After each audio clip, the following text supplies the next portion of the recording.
নমস্কার, দেখছেন নিউজ 18 বাংলা। মিমি রয়েছে আপনাদের সঙ্গে। শুরু করছি 5টার 5 মেশালি। আজ কোনো সুখবর দিয়ে এই বুলেটিন শুরু করতে পারছি না, উল্টে কাল থেকে আরো গরম বাড়বে সে কথাই বলেছে আবহাওয়া দফতর। সেই খবরই দেবো আপনাদের। কাল থেকে চরম গরম, চরম তাপপ্রবাহের সতর্কতা। 4 ডিগ্রি পর্যন্ত বাড়বে তাপমাত্রা। দক্ষিণবঙ্গের সব জেলায় তাপপ্রবাহ, কলকাতাতেও তাপপ্রবাহের সতর্কতা রয়েছে। কথা বলবো বিশ্বজিৎ আমার সহকর্মীর সঙ্গে। বিশ্বজিৎ, আবহাওয়া দফতর কি বলছে? আদৌ কি কোনো আশার বাণী, কোথাও কি কোনো ক্ষীণ আশা দেখা যাচ্ছে বৃষ্টি হওয়ার?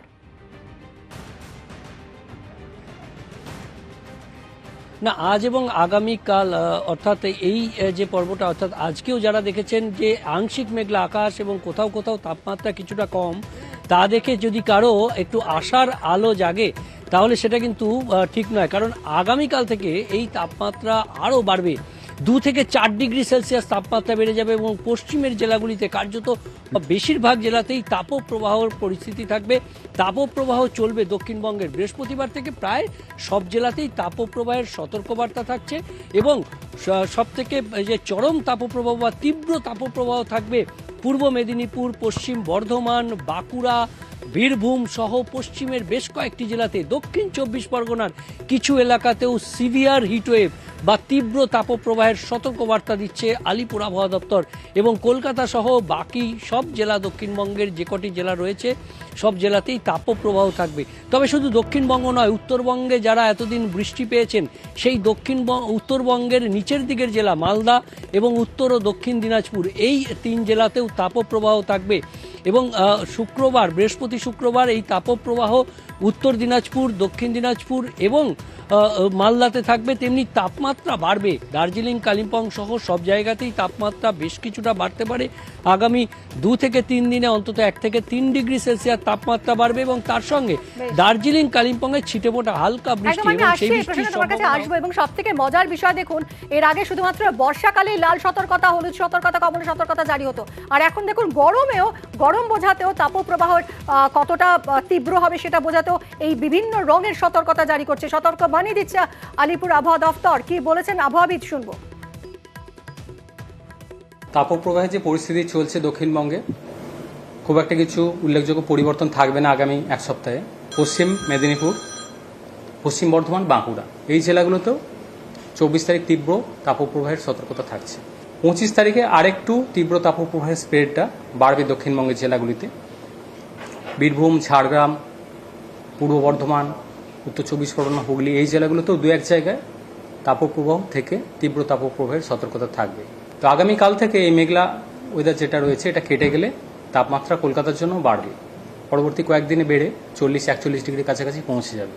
উত্তরবঙ্গের জন্য মেনলি মালদা, উত্তর দক্ষিণ দিনাজপুর এই জেলাগুলোয় আগামী 5 দিন তাপপ্রবাহের সতর্কতা থাকছে। দার্জিলিং, কালিম্পংয়ের ক্ষেত্রে আগামী 4-5 দিন 2-1 জায়গায় বৃষ্টিপাতের সম্ভাবনা থাকবে। নরমে গরমে ভোট। এবার ভোটে কোথাও তাপপ্রবাহ, কোথাও বৃষ্টি হচ্ছে। ভোট রয়েছে শুক্রবার আমাদের এই রাজ্যে রায়গঞ্জ, বালুরঘাট এবং দার্জিলিংয়ে। আর ভোটের দিন রায়গঞ্জে আবার তাপপ্রবাহের পূর্বাভাস, দার্জিলিংয়ে হালকা বৃষ্টির সম্ভাবনা। কথা বলবো বিশ্বজিতের সঙ্গে। বিশ্বজিৎ, নির্বাচন কমিশন যথেষ্ট উদ্বিগ্ন এবং এবছর এই 2024-এর প্রথম দফার ভোটে যত ভোট পড়েছে 2019-এর প্রথম দফার ভোটে যা ভোট পড়েছিল তার থেকে অনেকটাই কম, 68% ভোট পড়েছে। এবং সেটাই আবহাওয়ার কারণে এরকমই মনে করছেন আবহাওয়া, মানে নির্বাচন কমিশনার সেটাই ভাবছে। আমাদের রাজ্যে আবারও শুক্রবার ভোট রয়েছে, কি হতে পারে?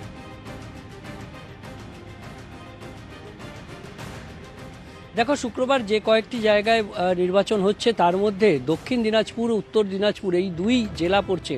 আর এই 2 জেলাতেই তাপপ্রবাহ থাকছে এবং শুক্রবার রীতিমতো দক্ষিণ দিনাজপুর এবং মালদা এই দুটো জেলাতে, উত্তরবঙ্গের এই দুটো জেলাতেই কিন্তু তাপপ্রবাহের হলুদ সতর্কতা থাকছে এবং কমলা সতর্কতা থাকছে রায়গঞ্জের ক্ষেত্রে। অর্থাৎ রায়গঞ্জে আরও একটু বেশি, অর্থাৎ উত্তর দিনাজপুরে আরও একটু বেশি গরম পড়তে পারে এমনই অনুমান আবহাওয়াবিদদের। তবে এই তাপপ্রবাহ যেমন নিচের দিকে অর্থাৎ 2 দিনাজপুরে পড়বে, কিন্তু দার্জিলিংয়ের ক্ষেত্রে একটু ভিন্ন চিত্র পাওয়া যেতে পারে। 2-1 পশলা হালকা বৃষ্টি হতে পারে দার্জিলিং এবং কালিম্পং এই 2 জেলার ক্ষেত্রে। জলপাইগুড়ির কিছু অংশ, অর্থাৎ যে 3 কেন্দ্র রয়েছে সেই 3 কেন্দ্রের ভিন্ন চিত্র হবে। একদিকে বৃষ্টি, অন্যদিকে তাপপ্রবাহ থাকবে। আবহাওয়া দপ্তর তাই। বিশ্বজিৎ, অনেক ধন্যবাদ। চাঁদি ফাটা গরমের মধ্যে ভাবতে পারেন যদি খাবার জল না পান, পানীয় জল না পান, চরম এরকম জল সংকট হচ্ছে পুরুলিয়ায়। কাঠফাটা রোদে শুকিয়ে যাচ্ছে পুকুর, খাল, বিল। পর্যাপ্ত সংখ্যক টিউবওয়েল থাকলেও ভূগর্ভস্থ জলস্তর নেমে যাওয়ায় সমস্যা দেখা দিয়েছে। ইন্দ্রজিৎ রয়েছেন আমার সঙ্গে, আরো কথা বলবো, ডিটেলে জানবো ইন্দ্রজিতের সঙ্গে। ইন্দ্রজিৎ, এই প্রচন্ড গরমে নদী খালবিল শুকিয়ে যাচ্ছে খুব স্বাভাবিকভাবেই, প্রশাসন কি ভাবে ব্যবস্থা মানে এই পরিস্থিতিটা সামাল দিচ্ছে?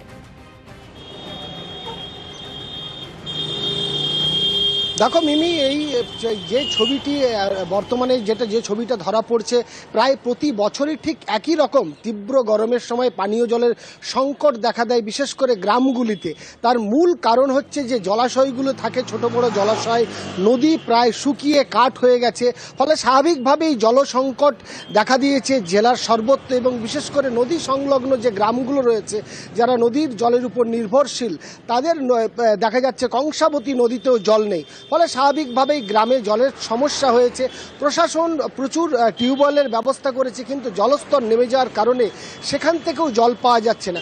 একটা জলের সংকট জেলা জুড়ে তৈরি হয়েছে, এবং জেলা প্রশাসন বা একেবারেই পুরুলিয়া জেলা পরিষদ এই বিষয়ে বিশেষ নজর দিয়েছে।